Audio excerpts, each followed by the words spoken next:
Assalamualaikum warahmatullahi wabarakatuh. Bismillahirrahmanirrahim. Pada kesempatan kali ini saya sebagai guru fikih kelas 9 dari MTS Muhammadiyah Serumbung akan menyampaikan materi fikih tentang penyembelihan binatang.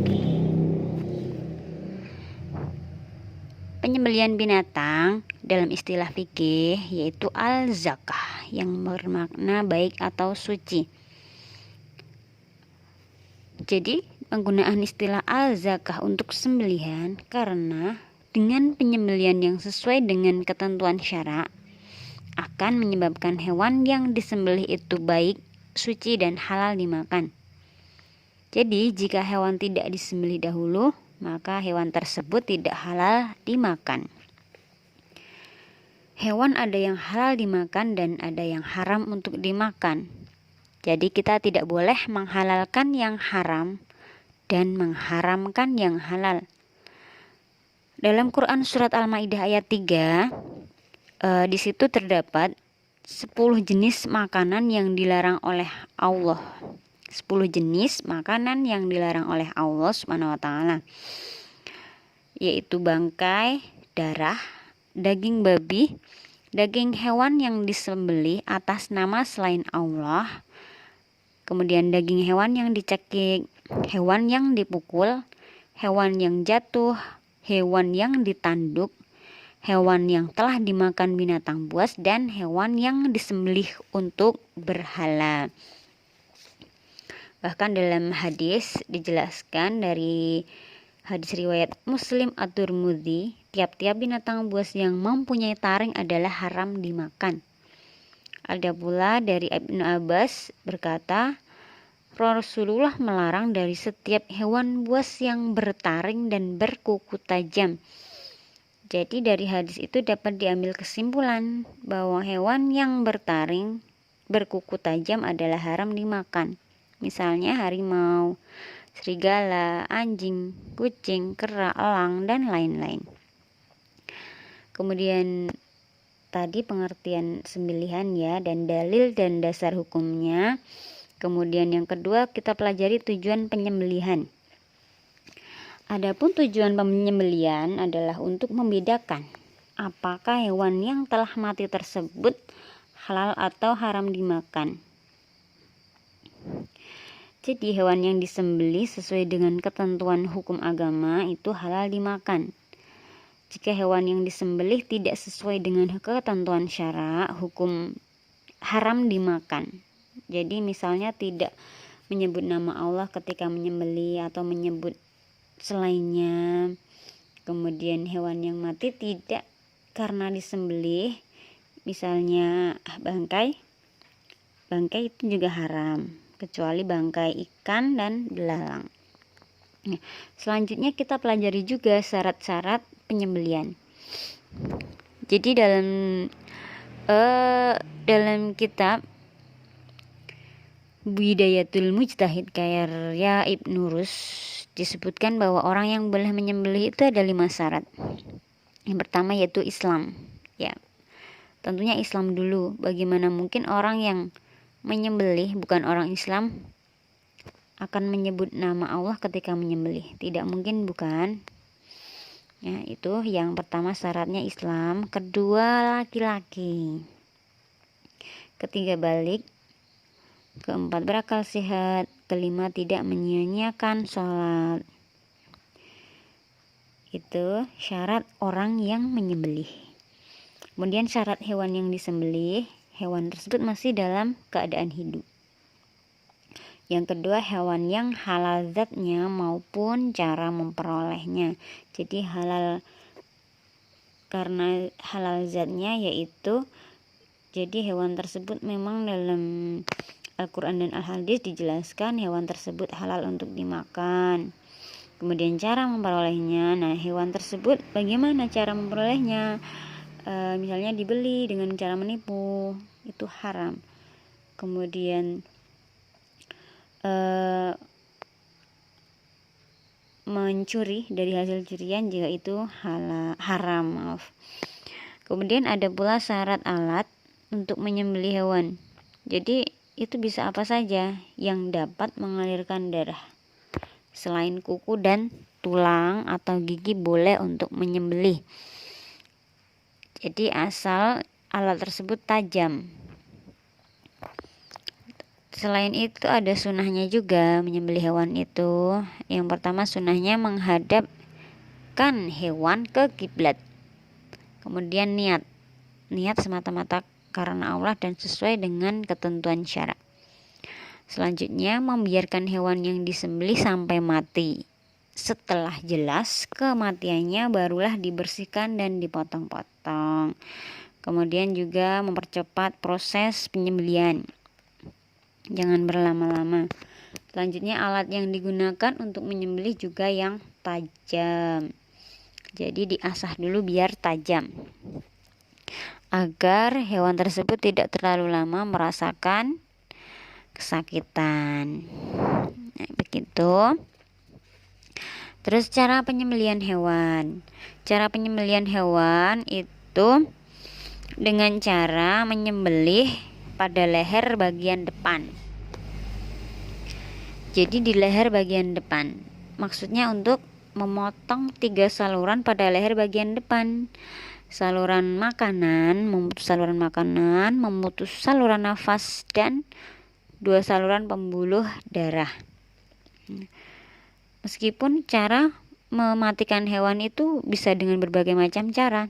Misalnya dicekik, dipukul, ditembak, dan lain-lain, tetapi menurut syariat Islam mematikan hewan itu yaitu dengan menyembelihnya pada leher bagian depan. Nah, untuk saat ini ada 2 macam penyembelihan yang dilakukan pada umumnya. Yang pertama penyembelihan secara syariat Islam yaitu manual. Jadi dengan menyembelih hewan pada leher bagian depan. Begitu. Kemudian yang tentunya dengan diawali dengan bismillah, membaca basmalah, terus tidak menyiksa hewan. Jadi sesuai dengan syariat Islam. Itu manual. Kemudian penyembelihan secara mekanik atau penyembelihan modern dengan cara dibius. Itu biasanya dilakukan di rumah pemotongan hewan. Sebelum hewan disembelih, terlebih dahulu dilakukan pembiusan atau pemingsanan. Jadi selain dibius itu bisa dengan pemingsanan secara elektrik, yaitu menggunakan aliran listrik untuk mempengaruhi otak hewan dan membuat serangan jantung hewan. Jadi setelah hewan dalam keadaan pingsan, sesegera mungkin dilakukan penyembelihan. Terus bagaimana hukumnya hewan yang disembelih dengan cara seperti itu? Jadi hewan yang disembelih dengan cara mekanik atau elektrik itu halal asal tidak menyalahi syariat Islam. Kan tetapi secara kesehatan, kemudian secara syariat Islam, nah itu hewan yang disembelih secara syariat Islam itu dagingnya lebih baik dan berkualitas. Jadi secara manual itu lebih baik.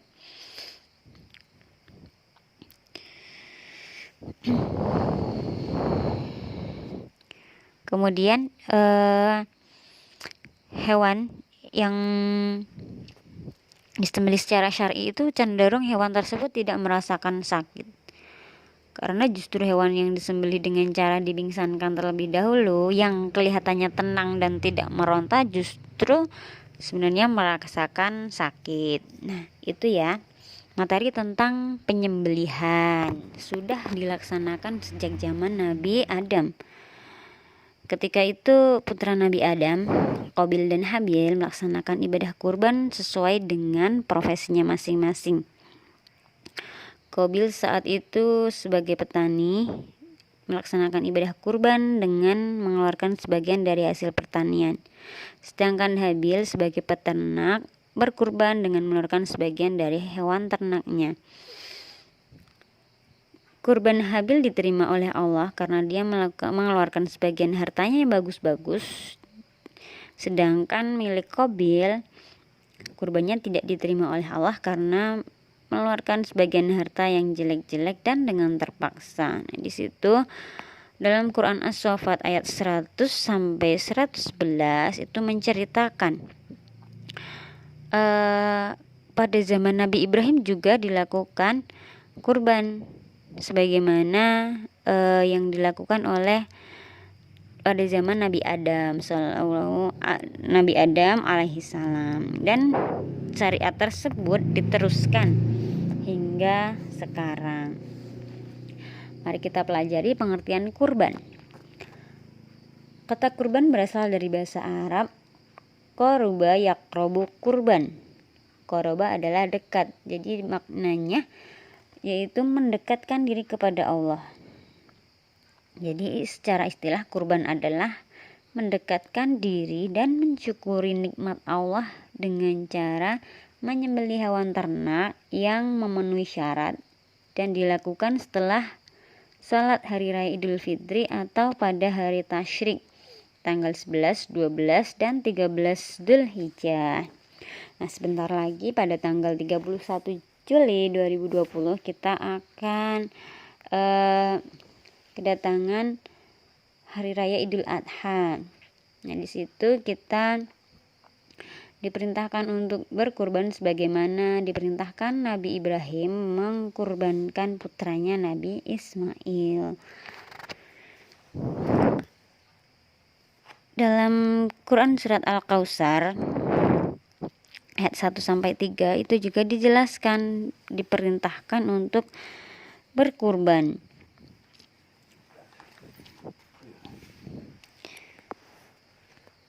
Sebagaimana hadis Nabi Muhammad juga Rasulullah bersabda, aku diperintahkan menyembelih kurban dan kurban itu sunnah bagimu. Hadis riwayat Daruqutni. Bahkan ada pula hadis Nabi Muhammad SAW yang berbunyi, barang siapa yang memiliki kemampuan tetapi tidak berkurban, maka janganlah dia menghampiri tempat sholat kami. Hadis riwayat Ahmad dan Ibnu Majah. Itu dalil dan hukum berkurban. Kemudian sejarah singkat perintah berkurban. Perintah kurban berawal dari perintah Allah Subhanahu wa taala kepada Nabi Ibrahim melalui mimpi untuk menyembelih Nabi Ismail, putra yang sangat dicintainya. Melalui mimpinya itu disampaikan kepada Nabi Ismail. Sungguh luar biasa jawaban Nabi Ismail, sebab dalam mimpi tersebut memerintahkan agar sang ayah Nabi Ibrahim melaksanakan mimpi, yaitu mengorbankan putranya sendiri Nabi Ismail, sebagaimana dalam Quran As-Saffat ayat 102. Nah, pada hari ke-10 di bulan Dzulhijjah, Nabi Ibrahim melaksanakan perintah tersebut. Ketika Nabi Ibrahim melaksanakan perintah Allah untuk menyembelih Nabi Ismail, Allah mengganti Nabi Ismail yang akan disembelih dengan seekor kambing. Berdasarkan peristiwa tersebut, hingga kini menyembelih hewan kurban menjadi syariat yang diperintahkan agama Islam setiap tanggal 10 Dzulhijjah atau hari-hari tasyrik. Nah, untuk apa daging hewan kurban tersebut? Nah, daging hewan tersebut dibagikan kepada fakir miskin dan sebagian untuk yang berkurban. Jadi dalam Quran surat Al-Hajj memang diperintahkan untuk membagikan hewan kurban kepada orang-orang yang fakir, miskin, dan kepada yang berkurban, pada sebagian yang berkurban. Jadi daging kurban itu dibagikan, lebih utama dibagikan masih dalam bentuk daging yang masih mentah. Nah, itu penjelasan tentang ada nilai lebih dari dua pendapat tersebut. Kurban. Jika dibandingkan langsung ke rumah-rumah fakir miskin, maka dapat dinikmati oleh seluruh anggota keluarga. Kemudian ketentuan hewan kurban dan akikoh. Nah, kita sampai pada tentang ketentuan hewan kurban dan akikoh, menyambung dengan materi selanjutnya, materi tentang kurban. Hewan atau binatang yang bisa digunakan untuk kurban dan akikoh yaitu domba, sapi, kambing, unta. Jadi ketika seseorang dikaruniai seorang anak laki-laki, hendaklah ia berakikah dengan unta, sapi, atau kambing. Ada ketentuannya pula untuk kurban dan akikah. Jadi hewan yang digunakan untuk berkurban atau berakikah itu, misalnya domba, itu paling tidak sekurang-kurangnya berumur 1 tahun atau sudah ganti gigi. Kemudian kambing biasa minimal umur 2 tahun. Kemudian sapi atau kerbau minimal 2 tahun. Dan unta minimal berumur 5 tahun. Ada pula hewan yang tidak boleh untuk kurban dan akikah. Jadi itu sudah terpenuhi ketentuan tadi, akan tetapi bisa jadi tidak sah hewan tersebut jika hewan tersebut rusak matanya dan jelas kerusakannya. Kemudian binatang yang sakit dan jelas sakitnya. Kemudian binatang yang pincang kakinya dan jelas pincangnya. Dan terakhir binatang yang kurus hingga tak berdaging. Itu hadis riwayat Ahmad. Adapun ketentuan jumlah hewan untuk kurban dan akikah, nah itu jumlah hewan yang digunakan untuk kurban adalah misalnya domba dan kambing itu untuk 1 orang. Jadi 1 orang berkurban atau berakikah 1 domba atau 1 kambing. Selanjutnya sapi atau kerbau dan unta untuk 7 orang. Jadi 7 bagian nanti menjadi untuk dibelikan 1 ekor sapi, kerbau atau unta. Jadi 1 ekor unta untuk 7 orang atau 1 ekor sapi untuk 7 orang.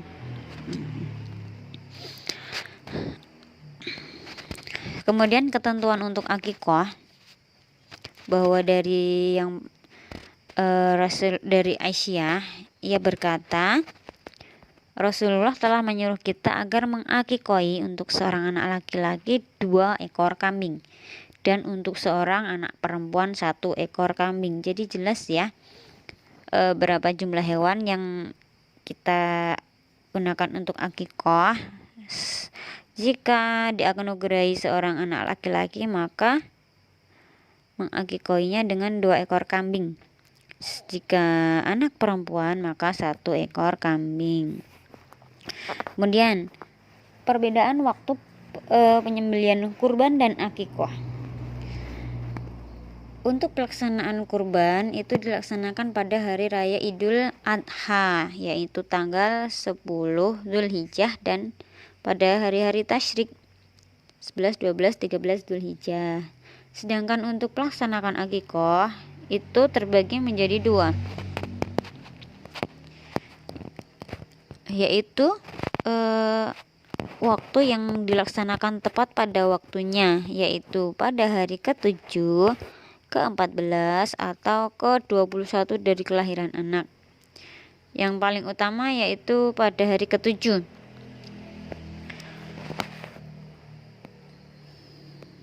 Selanjutnya untuk hari selanjutnya itu karena adanya alasan syar'i. Ada pendapat lain bahwa dari kalangan mazhab Syafi'i bahwa waktu pelaksanaan akikah masih berlaku hingga anak usia balik atau dewasa. Jika anak telah balik atau dewasa, maka gugurlah kesunahan akikah bagi orang tuanya. Nah, itu materi tentang indahnya berbagi yang meliputi tentang penyembelihan, kurban, dan akikah. Semoga materi yang sedikit ini bermanfaat untuk kita semua. Ada salah, ada kurang dan lebihnya saya mohon maaf. Saya akhiri. Assalamualaikum warahmatullahi wabarakatuh.